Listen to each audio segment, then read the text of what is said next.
আসসালামু আলাইকুম। আজকে পঞ্চম শ্রেণী পৃষ্ঠা ৮৬-এর ৫ নম্বরে আছে এখানে যে ভাগ করো। এখানে যেটা দেওয়া আছে ০.০২ ভাগ ০.০৫। এই দশমিক ভগ্নাংশের যে ভাগটি আছে এটা খুব সহজ উপায়ে করে দেখাবো। এখানে দশমিকের ভাগ আমরা জানি যে ভাজ্যে যদি দশমিক দেওয়া থাকে তাহলে ভাজক দিয়ে খুব সহজে ভাগ করা যায়, কিন্তু ভাজকে দশমিক থাকলে সহজে ভাগ করা যায় না, তাই দশমিকটাকে উঠিয়ে দিতে হয়। দশমিকটিকে আমরা কিভাবে উঠাবো?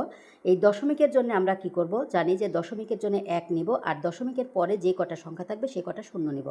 তাহলে এখানে আগে এই সংখ্যাটার আগে করব। তাহলে দশমিকের জন্য ১ নিব, আগে সাধারণ ভগ্নাংশ প্রকাশ করব, দশমিকটাকে উঠিয়ে দিব। দশমিকের পরে দুইটা সংখ্যা আছে জন্য দুইটা শূন্য নিব। যেহেতু ২-এর আগে শূন্য আছে ২কে আর লিখব না, এখানে শুধু ২ লিখব। এবার ভাগ এখানে কত আছে, এখানেও একই নিয়মে দশমিকের জন্য ১ নিব, দশমিকের পরে দুইটি সংখ্যা আছে জন্য দুইটি শূন্য নিব, উপরে শুধু ৫ বসিয়ে দেব। এখন ভাগটাকে আমরা কি করব, গুণ করে এর ভগ্নাংশটাকে বিপরীত ভগ্নাংশ করে দিব। তাহলে এখানে আছে ১০০/২ ভাগ গুণ, এখানে নিচের হরটা উপরে চলে যাবে আর উপরের লবটা নিচে চলে আসবে।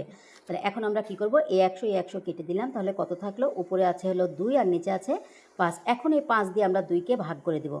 তাহলে ৫-এর থেকে যেহেতু ২ ছোট, তাহলে আমরা কত দিয়ে দিব, ০ বার যাবে এখানে।